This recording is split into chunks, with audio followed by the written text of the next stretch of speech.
Bill and I are here for Harry, but he wouldn't want us to really be here for just him, as everybody has referenced. Rhonda, we're here for you and for the family. Eulogies are for the living. You know, it's a true love story when you're still talking about your first date 60 years later, Gov. Harry never tired of telling the time you two kids had to push start his car, making your way down the road with wide smiles on your face. My recollection is he called it, when he told me the story, one of those, quote, moments that turn a life and that stay with you until the last breath. Landra, what a life you turned together until his last breath. Lana and Rory and Leaf, Josh, Key, all the grandchildren, great-grandchildren. Seeing and hearing you talk about him today, it's clear. My dad used to have an expression. He'd say, you were blood of his blood, bone of his bone. You are the product of Harry and Senator Reid. What a gift. What a gift God gave you. What a gift that was and is. Elder Ballard, President Obama, Vice President Harris, second gentleman, Governor Sisolak, thanks to the passport into the state, and Iris, and Chuck Schumer, and Paul and Nancy Pelosi, members of the Nevada congressional delegation, Senator Cortez Mastows and Rosen, and Representatives Horsford and Lee and Titus, members of Congress, Democrat and Republican, past and present, distinguished guests. What a gift Harry Reid was to the state, to this nation, and to so many of us individually. I know he's smiling right now. Only Harry Reid at his send-off would sandwich the speaker between former President of the United States, Carole King, and the Killers. Thanks, Harry. You've always had a great sense of humor. He always had to win, and he always did. He got me again, but he always got me. The first time I met Harry, I got a call asking whether, as I'd just been elected at 29 years old in the United States Senate, I hadn't even turned 32 yet. I was a newly elected senator, and he asked me to campaign for his election for Nevada's Senate seat being vacated by a man I'd only just begun to know, Alan Bible. The first thing when I met him in Nevada, we were talking about where he's from, and he said, well, I used to have to go out and shoot mad dogs. I thought, what in the hell am I doing here? I swear to God, I used to go out and shoot mad dogs. I'm thinking, bless me, Father, for I have sinned. What's going on? Harry lost that general election by less than 600 votes to Paul Laxalt. And he never let me forget thinking that I probably cost him those 600 votes. I'm only kidding about that piece, but I probably did. But when he asked me to come back and campaign for him when he ran for the House in 1982, he won that time. Then he won in 86. And we go on to serve in Congress together for more than 30 years. We worked together with Barack during the 8 years we were in office. And even when Harry was done in the Senate, he was never really done, as all of you from Nevada know. He'd asked me to campaign for an awful lot of Nevada Democrats, many of whom are here today. I could never say no, although you probably said, oh, God, he invited Biden into my district? Well, I talked to him often during this past election, taking his advice, and Londra can tell you, I've come into his home on more than one occasion to visit and get his advice. and where I should be going in order to win. After he won, one of the things that Harry did, which was sort of incongruous with Harry, as you've heard today, he sent me a text. I've saved it. He said, "I'm so proud, Joe, you're my brother. We won." Well, it made a big deal to me. It was a big deal to me that he felt that way. You know, Harry never wrote what he didn't believe. He made me feel good. He gave me a sense of confidence. Felt like he was my brother. Counted on him. I know so many of you felt that same way about Harry as well throughout his career and your relationship with him. Over 5 decades, we became genuine friends. The Irish Catholic kid from Scranton, Pennsylvania, and the Latter-day Saint from Searchlight. You think I'm kidding. But Harry is like the guys I grew up with back in Scranton and Claymont, Delaware. Harry would always have your back, like the guys I grew up with. Harry had mine, and he knew I had his. Although I sometimes wondered, when I was trying to make an important point to Harry about whether he really did have my back as he hung up. But to tell the truth, every time he would do it, I knew it was the real Harry. It was him. He had all he needed. He didn't want any more or need any more. We did share some similarities. As Barack said, we have loving families, wives that are smarter and better looking than we were. And Harry and I both like to talk a lot. I'm just testing whether you're asleep yet.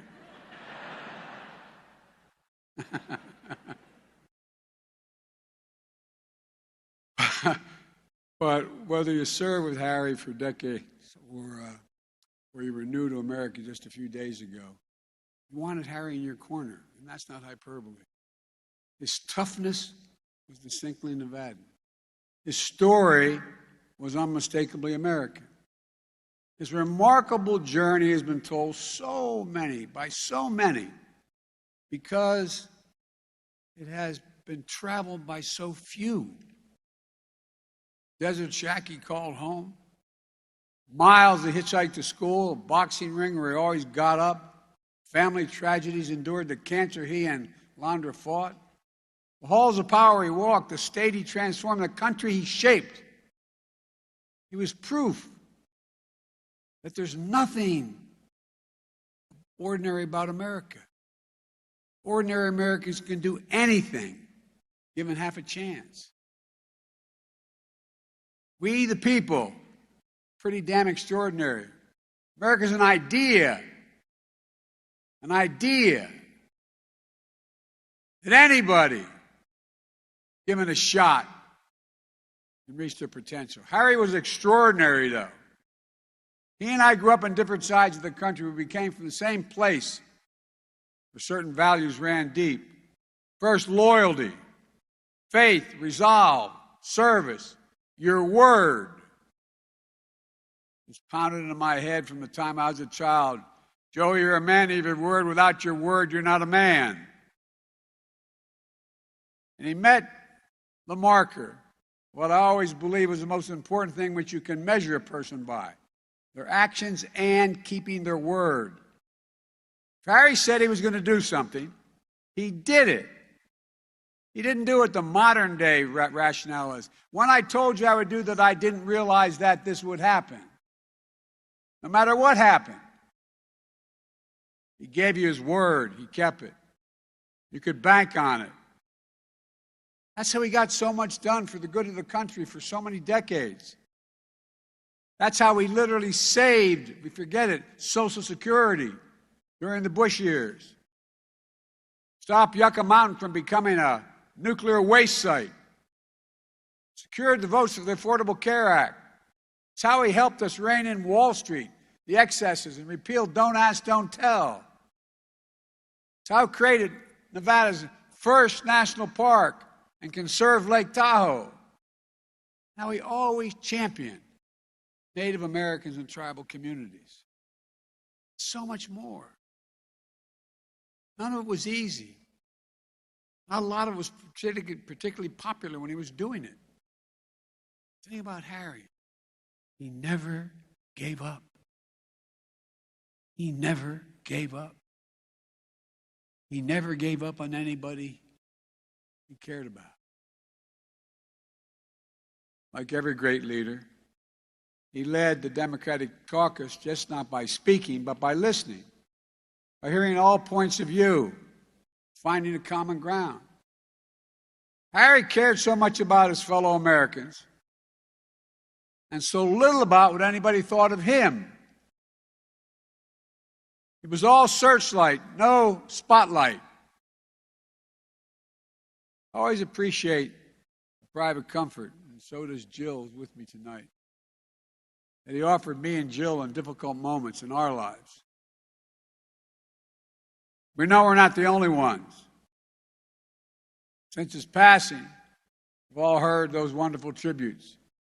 The gracious way he would console the grieving, and encourage someone living with a disability. I still have that picture of our buddy Max Baucus. Max losing 3 of his limbs. Harry's standing in front of him in a wheelchair, holding his cheeks.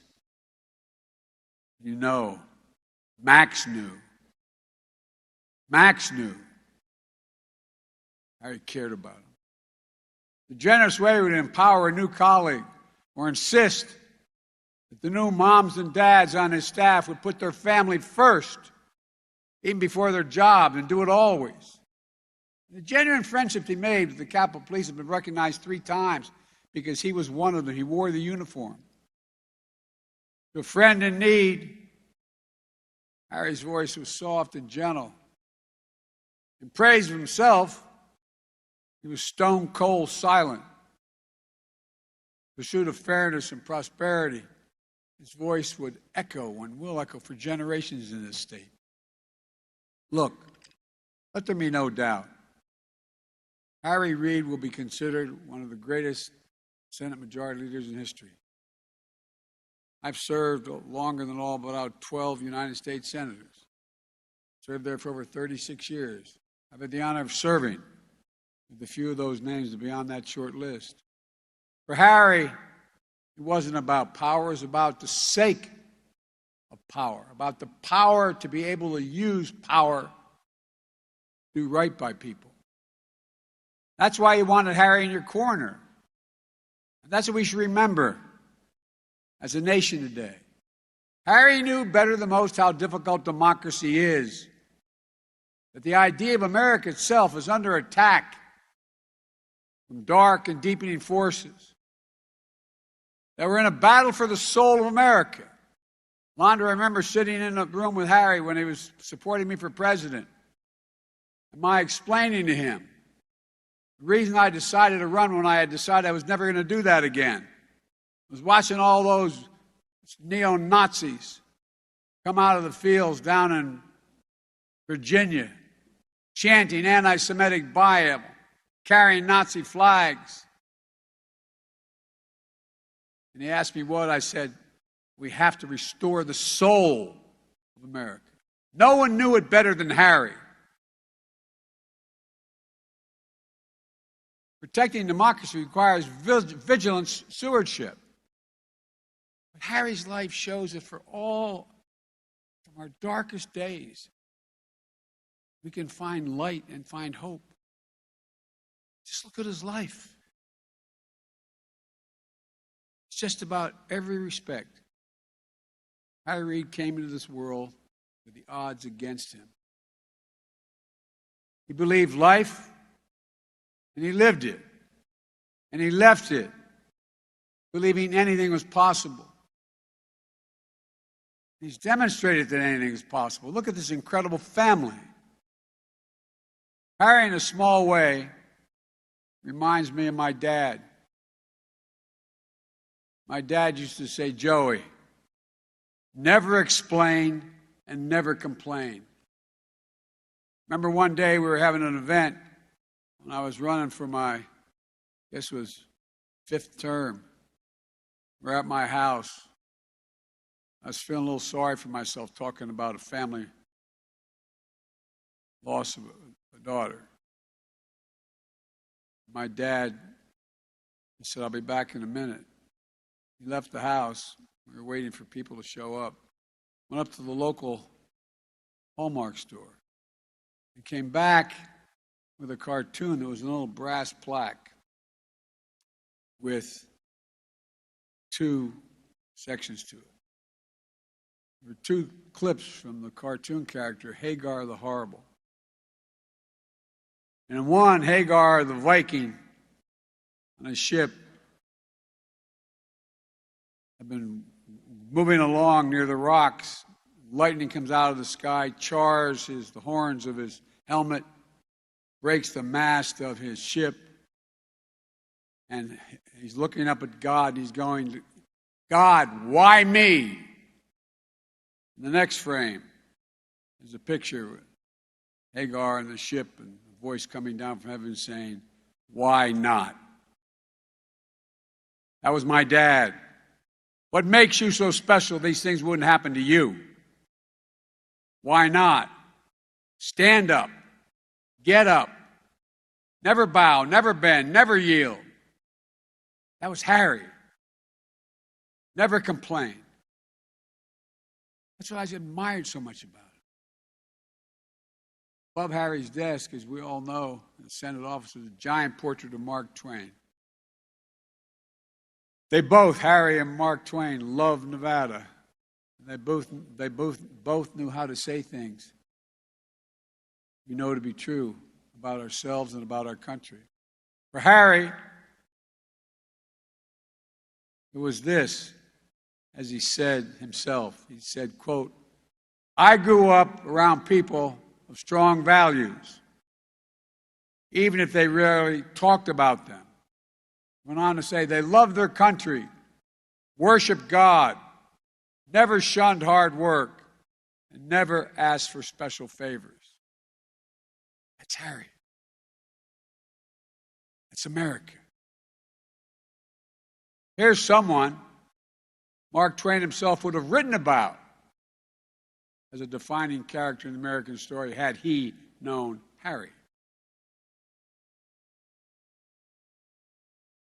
To his staff, known as Team Reid, he lost an incredibly genuine role model. But we see you carrying on HMR's legacy. People in Nevada, you lost a beloved son. But his spirit's always going to burn as bright as the desert sun. To a nation, we lost a giant of America. Plain spoken, honorable, decent, brave, unyielding man. May this be his legacy. Call on each of us to be our best, to speak truth from the heart, to take up the remaining rounds of Harry Reid's good fight for the America we all love. What a gift. I mean this from the bottom of my heart. What a gift. What a life of a nation that he turned until his last breath. Landra, God bless you. God bless the entire family. And God bless my friend Harry, great American. May God protect our troops.